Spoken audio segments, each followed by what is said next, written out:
The YF-23 was basically a 6th generation fighter in a 4th generation world, and it was so far ahead of its time, the United States didn't know if they needed a weapon that powerful, and so they locked it up and cancelled its program. Russia and China had the most reason to celebrate though, because if the YF-23 came to fruition, their battle for dominance wouldn't be much of a battle. However, with Japan looking to partner with a foreign company in developing their top-of-the-line fighter, the YF-23 might soon be reborn, reintroducing the world to possibly the most advanced fighter in the world. How the YF-23 was developed. You know how you'll lose a boxing match against middleweight champion Floyd Mayweather before even stepping into the ring?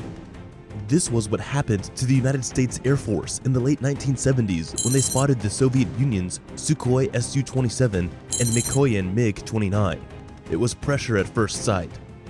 The US Air Force in no time launched the Advanced Tactical Fighter competition for any company or group of companies to design an American aircraft to take air dominance to new heights and push the Soviet Union's fighters to 2nd place, 3rd place, 4th place, whatever place but first. Lockheed, Northrop, Boeing, Grumman, General Dynamics, McDonnell Douglas, and Rockwell submitted their design proposals.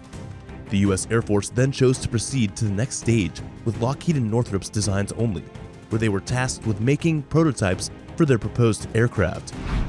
It was all respect from the remaining companies though.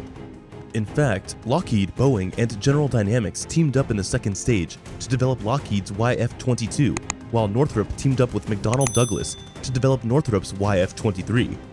And the battle for the world's first 5th generation fighter was underway.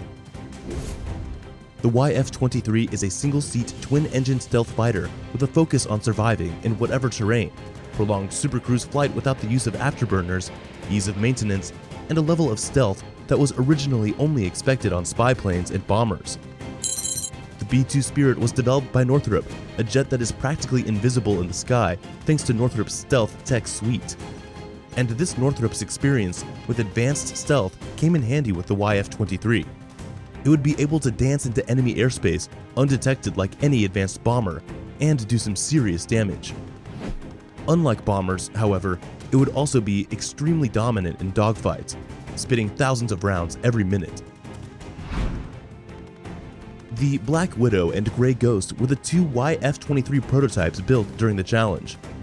They both were tested to prove that the applications, feasibility, and performance of the YF-23 were as good as advertised.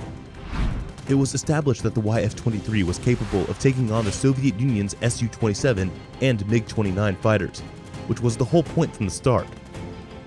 It was 4 years from the design process up to when the US Air Force would announce which team they were going with. The YF-23 had dominated in more categories than the YF-22.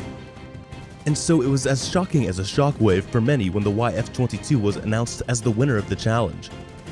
The YF-22 was renamed the F-22 Raptor, and so the trailblazing 5th generation fighter was born. But there were still some questions to be answered. Why had the US Air Force dropped the YF-23 for the F-22? YF-23 vs. F-22 Raptor. Both fighters were quite similar in some departments. They both had in-flight refueling capabilities and weapons bays of similar sizes, which could take on 4 AIM-120 long-range missiles, with production models planned to incorporate short-range missiles and a cannon. And that's where these similarities end. From here on out, it was a standoff in every category. At the time, the Air Force was intent on agility and maneuverability, some would say a bit too much. And so when the F-22 was unveiled with thrust vector engines whose horizontal rotation allowed for otherworldly maneuverability, the Air Force evaluators were head over heels. And who can blame them? This was a time when battles were won by the most athletic fighters that could dance circles around the opposition. Although the YF-23 had other priorities in its buildup, it actually was an agile fighter with capability to attain 60 to 70 degree angles, even without thrust vectoring. During its 65-hour flight test, though, it is said that the fighter was only flown at 25 degree angles, which didn't qualify as impressive to the Air Force's evaluators. And as a result, the F-22 had more points in the maneuverability department. The YF-23 demonstrated superior supercruise capabilities. However, allowing it to fly at supersonic speeds without afterburners longer than the F-22 could. It also had a longer range and a lower radar cross-section, ultimately resulting in incredible stealth for the fighter. In today's world, range and stealth are more important criteria to consider, especially since the Air Force finally realized that modern wars are less about brute and more about strategies. Stealth and range make it far easier to execute strategies than maneuverability ever could.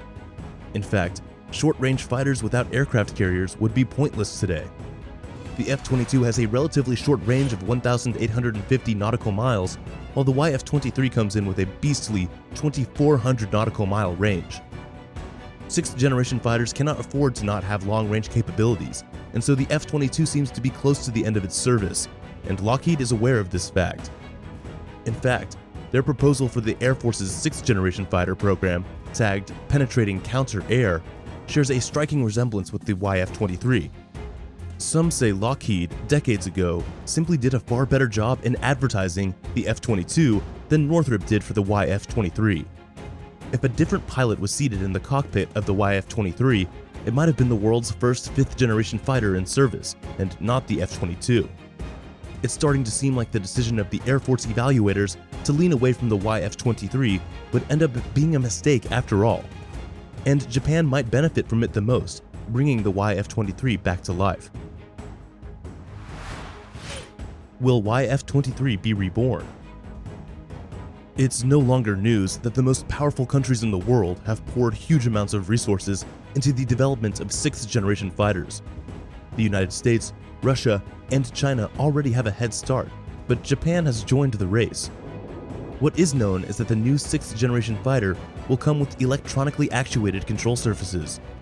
It will also come with a fiber optic flight control system, so-called fly-by-light system, as well as serpentine air intakes to help further reduce its radar cross-section and heat signature in flight. It'll have an engine capable of pumping out around 16.5 tons of thrust with afterburners. Japanese engineers have also been toying with thrust vectoring nozzles for the XF-91 engine, which, if successful, could provide the FX with some impressive mid-flight maneuverability. This kind of feature is currently an integral part of the F-22 and Russian Su-30 fighters. The fighter may also come equipped with an integrated fire control for fighters system that could allow Japanese and possibly US fighters to pull together their sensor and missile targeting capabilities, enhancing the accuracy of beyond visual range missiles. So Japan actually doesn't plan to reinvent the wheel. They have decided to work with American companies that know their stuff and have experience developing high-tech fighters. However, this isn't the first time Japan would be opting for American jets. In fact, they have the largest F-15 fleet outside of the US and showed interest in acquiring the F-22 Raptor. But due to some US laws aimed at keeping the F-22's secret features, well, a secret, the fighter cannot be sold to any foreign country, not even allies. Japan has on its own tried to develop modern fighters, but all efforts have proved futile, as the jets just don't live up to expectations. Their latest in this line of disappointment is their F-3, which was far behind American aircraft in agility, stealth, and overall air dominance. Yet, it demanded a budget that was tough for even Japan to swallow. So Japan's main focus is to find an extremely powerful American aircraft with no laws preventing its export, and has been overlooked by the US Air Force, which is where Northrop's YF-23 comes into play. And surely the YF-23 would be upgraded from what it was 30 years ago to meet up with the demands of today's battlefields, incorporating both Japanese and American technologies. To sum up, the YF-23 was always meant to stand out from the crowd. It is an unconventional aircraft with its diamond-shaped wings and a radar cross-section that was far ahead of its time. Northrop went all out, skipping the 5th generation as a whole to arrive at the 6th. They've proven that there's no linear line of reasoning in the defense industry and no limitations either.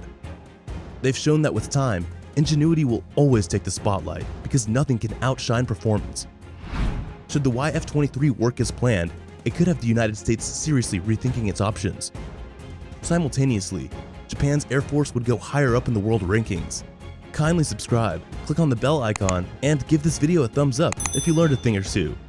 It also ensures that you're notified as soon as we release a new video. Thanks for going on this journey with Front Costs, and we'll see you in the next video.